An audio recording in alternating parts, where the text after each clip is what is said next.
Do you know your medicine? Weed Maps and SC Laboratories bring you an educational series on the science of clean and safe cannabis. Today's cannabinoid profile is on Delta-9 tetrahydrocannabinol.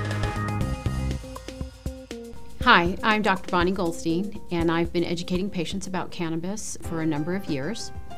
And today I'm going to talk a little bit about Delta-9 tetrahydrocannabinol. It's the most prominent compound found in the cannabis plant. It was discovered in 1964 by researchers in Israel. Cannabis has been used for many, many years, thousands of years, but nobody knew exactly what was in it. In fact, that same group continues to do research on cannabis to this day. THC starts out in the plant as geranyl phosphate and aliptolic acid. Through an enzyme-catalyzed reaction, the geranyl phosphate and the aliptolic acid are catalyzed to cannabigerolic acid, or CBGA. The CBGA is the precursor to several of the cannabinoids. To make THC, we go through the pathway catalyzed by another enzyme called THC synthase. It allows the CBGA to become THCA, or tetrahydrocannabinol carboxylic acid. The THCA has very different effects than the THC.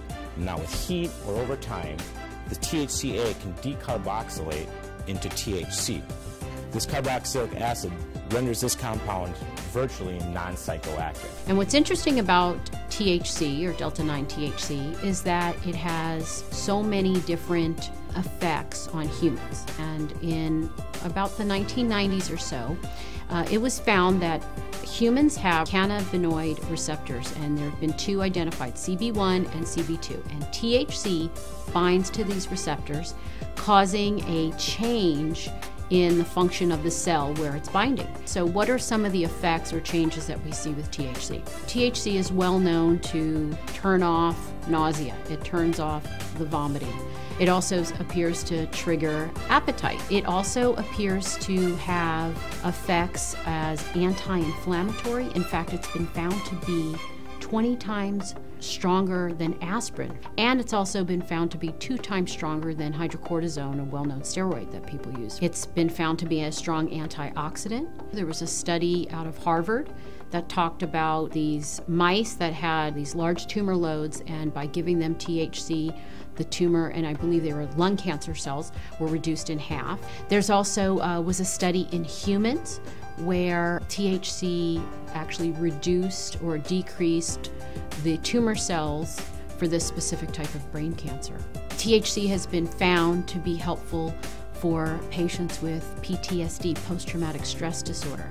And there are a number of current studies going on right now looking specifically at using THC to treat PTSD. THC has also been found to help patients with Tourette's syndrome. And Tourette's is very difficult to treat overall because the medications that can help often have very significant side effects, especially in young people.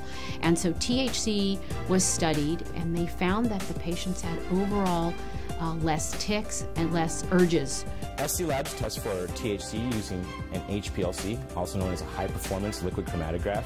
There's basically 2 methods out there to test for THC in cannabis.